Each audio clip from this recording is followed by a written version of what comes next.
Hi everybody, and welcome to this video about the Morrigan. That is going to be more of a chitty chatty catch up kind of video rather than a historical and factual look at the goddess, because I have got other videos on my channel about the Morrigan, so if you want to find out more about her then do check those videos out. This will be one more about my practice, about the journey, and maybe stuff that might be useful to some of you, because it's stuff I've discovered about working with her or having her in my life over a long period of time. Well, over about 13 years, I guess. And the cycles, the flows, and things that you think that are not about her in your life that end up being exactly about her. So, firstly, can I say I'm burning, I wish you could smell the things from my video, because I'm burning the Starry Eyed Supplies Dark Queen Smudge by Jo Morris, and that is blooming delicious. I'm just like, it is absolutely divine. So, you know, do check her stuff out. It smells absolutely gorgeous. And yeah, I wish you could smell that lovely, beautiful smudge. But I have done a couple of videos, interview videos with Eric Silvermoon, one in October and one a month ago, and that was with Joey as well. And they were more chatty catch-up videos, and I think I touched on some of those things in those interviews. They'll be on Eric Silvermoon's YouTube channel, which you go and check out, which really I wanted to go a bit more into things we chatted about, and I'd like to go a bit more into.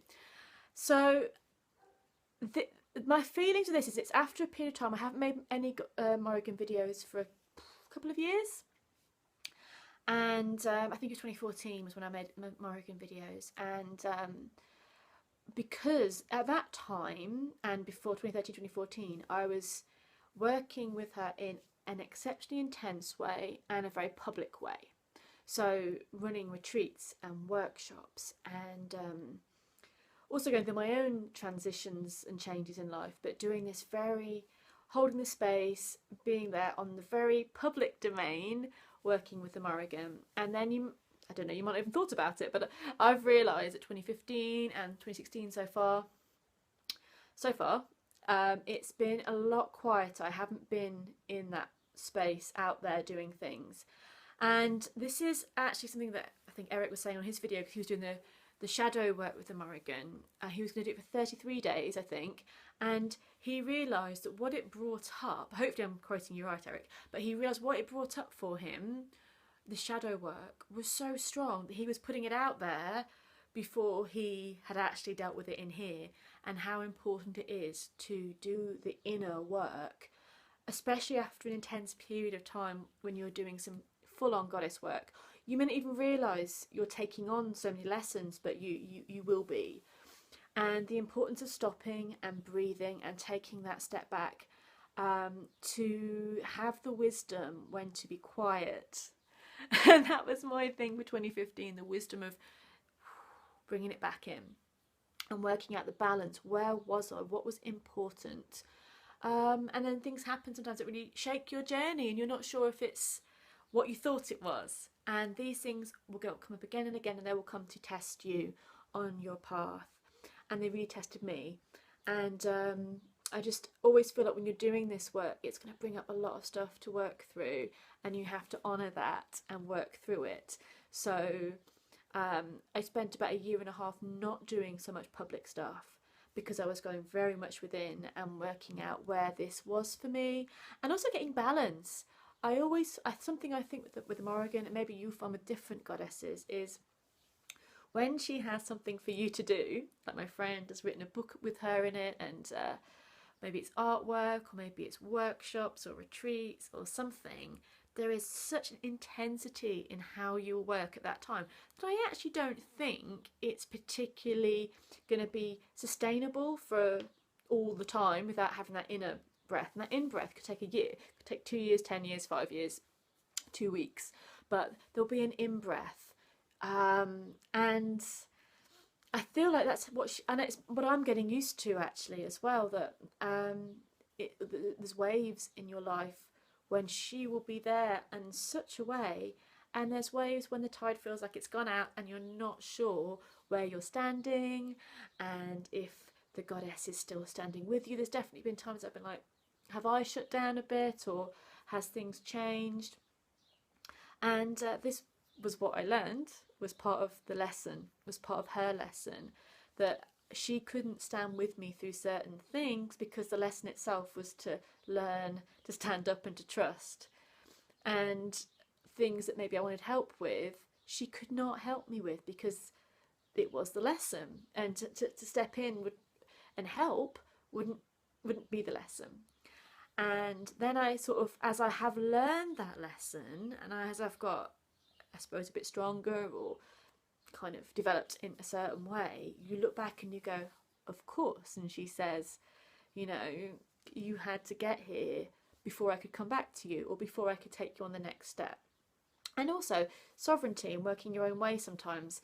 This isn't a path of being led all the way. And I'm very much, I think she knows if she tells me what to do, I'm probably going to be like, if it's not alignment with what I want to do, then it probably won't happen until I work out for myself that I want to do it. So she'll step back and allow me to work that out for a bit. I hope this makes sense, by the way. I really do, because it's sometimes quite hard to explain such huge emotional and I guess psychological concepts that I'm feeling. I'm not always great at explaining that in words. I hope this makes sense. So what I'm trying to say is sometimes it's felt like my path has gone away from her, or she's gone away from me, and then when I look back I realise that actually she was there in a different form to show me the way, because she is a shapeshifter. What we assume sometimes to be her is sometimes it can be quite, because we're humans, we like something a little bit fixed. We like to see, well, this is the goddess, this is how we see her, this is the Morrigan, and we all have our own ways of seeing her, and we like to, yeah, that feels right. And being a shapeshifter that she is, which is a huge aspect of her that I feel is actually one of the most important aspects of her, is that she won't always appear to you in that way. She will appear to you in the way that you need to come to this new understanding, or to come through a time of healing, or to realise you're stronger than you thought, or to be assertive.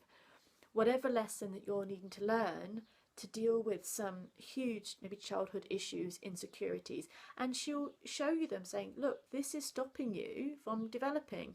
And then there could be a period of a lot of pain while we go through the learning of that, while we realise that actually we've got these huge wounds we didn't even realise we had.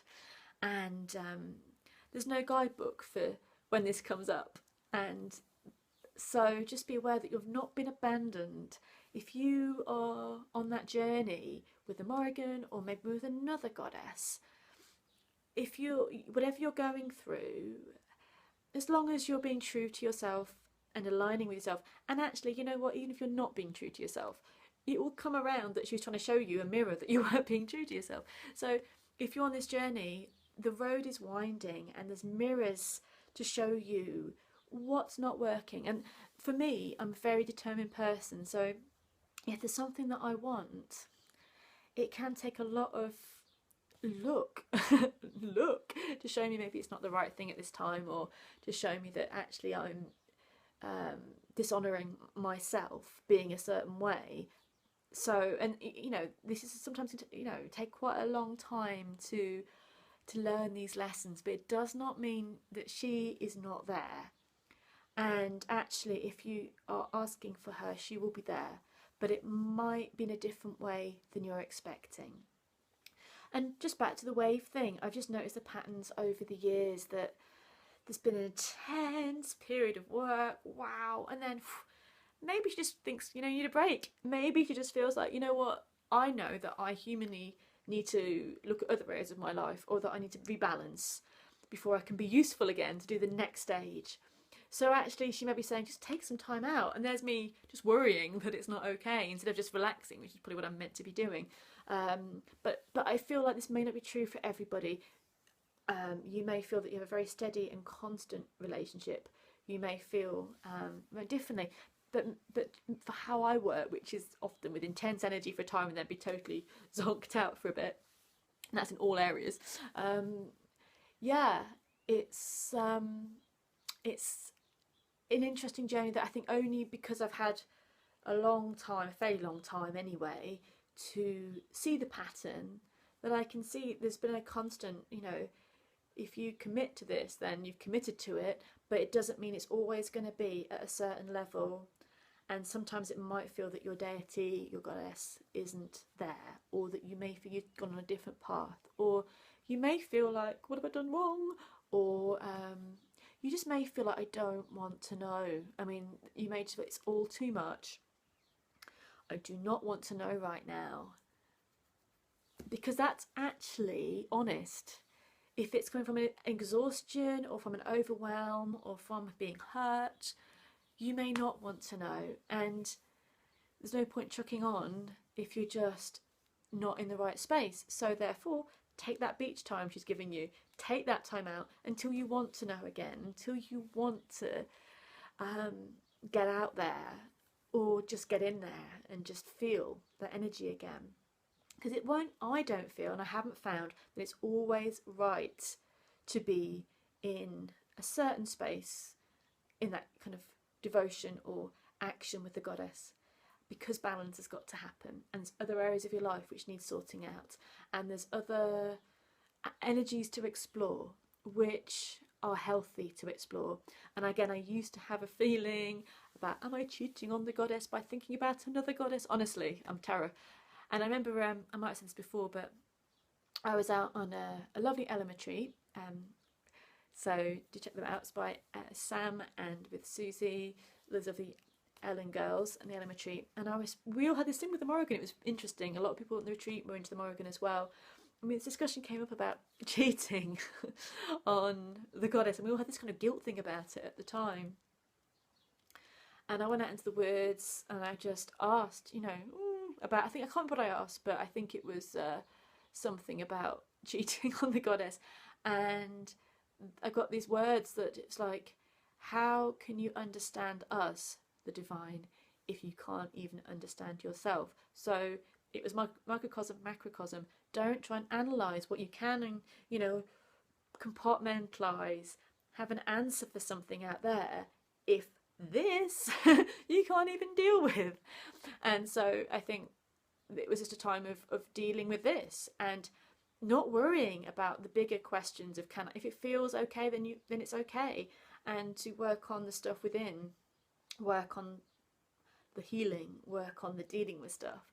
And healing isn't a pretty thing a lot of the time. Healing is ugly. Healing is tears and feeling desperate and feeling that it's all coming out. And then it comes out some more, then it comes out some more. And then once, you know, once you kind of come to a place of dealing with a lot of stuff, maybe it becomes clearer that, you know, what feels right and wrong on the outside. But yeah, I know I'm going in different directions. Again, I really hope this is making sense. But the balance is sometimes there's other energies that are good to explore. And you may have the feeling of, at first, oh gosh, am I cheating on my goddess? But actually, that's her in another form. Or they're all pals and it's okay. Because there's other energies to explore, because sometimes you have to go to a place of innocence, a place of childlike energy, a place of healing the heart, a place of softness. And sometimes I feel the Morrigan's like, I'll just come and pick you up later. We're just, okay, you just gotta do this for a bit, I'll pick you up later when you've sorted that stuff out. Especially if it's healing that, you know, you're being reluctant to deal with, and as I am a lot of the time, and you know, there's a lot of avoiding sometimes dealing with it. So exploring other areas, and when the time of working with them isn't so intense, it's a time for what I feel is to create balance in our lives by doing other things. I don't mean unspiritual things. Most of my life, as in pretty much all of my life, is spiritual. So I don't, you know, my life is that. It's woven in. Everything I do seems to be on with the intent of that deeper divine connection. Even filling out my tax returns.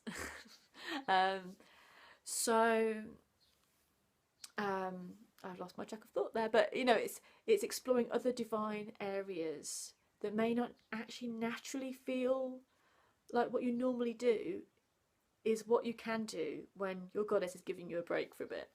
And then I've realised that when I've done that, when I've gone on that journey, when I've done a lot of healing and exploring, and then I feel like I'm ready, and actually she says, you're not yet. I'm here, it's cool, but you're not. I think we often think we're a lot more ready than we are, and then whoa, another wave of healing comes on, or another wave of dealing with stuff comes on, and then strength comes back. The journey begins to pick up, and then she says, you're ready, or she offers the opportunity. Do you want to take this? Is this something you want to do?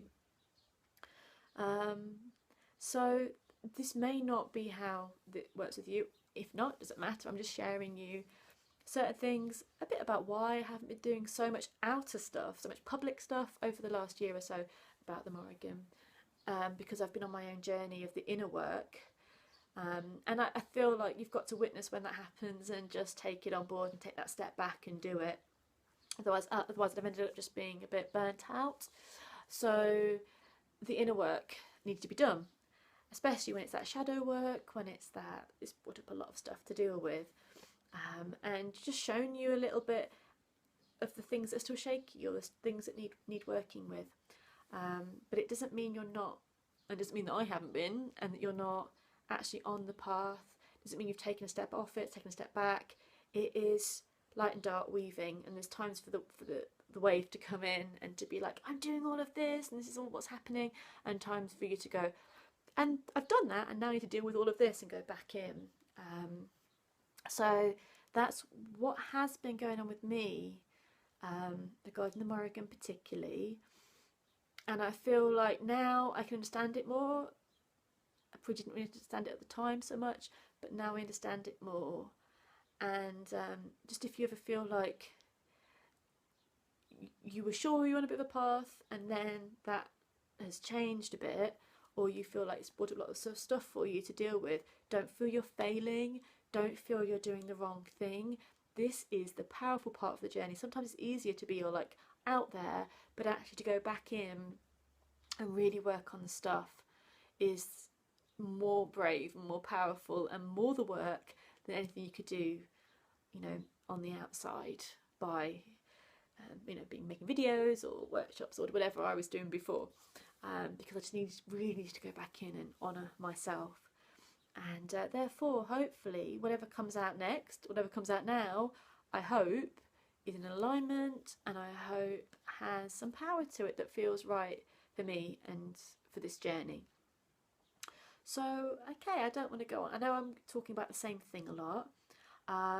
It felt important for me to say it because it feels an important part of my journey, because I'm a very out there person. You know, my YouTube channel's been around for a long time. I work on TV, I do readings and workshops, and I'm out there. But I'm pretty introverted as well, so I had to honour that side as well of just stepping back in, and it's felt so rich, finally. Like, it didn't feel rich when I was going through the real dark heart of being sad and stuff and dealing with stuff, but now it feels rich because it kind of feels like, you know, like how volcanic ground is the most fertile, so that after this storm and things are changing, actually the ground you have to work with is so much more fertile because of that. So I hope that will be the case, and I hope that makes sense, and I hope you enjoyed it and hope it was useful. And if you would like to tell me your experiences with the goddess, with the Morrigan, or just your experience of a journey and feeling that wave of being really part of it and then running out of it again, if this has been applied to you, I would love to know. So do let me know in the comments below. And also, if you have a very different way of it happening for you, let me know as well. Again, I'm not telling you this is how it should be. I was just explaining the way it has been for me, and that if you're in that kind of place of confusion or feeling like unsure about your path and its consistency, that maybe that's given you a little bit of something to think about and makes you feel like it's okay. So thank you for watching, everybody. Please like, share, subscribe, or send me a message. Love hearing from you guys, and there's more videos coming soon. Take care. Bye.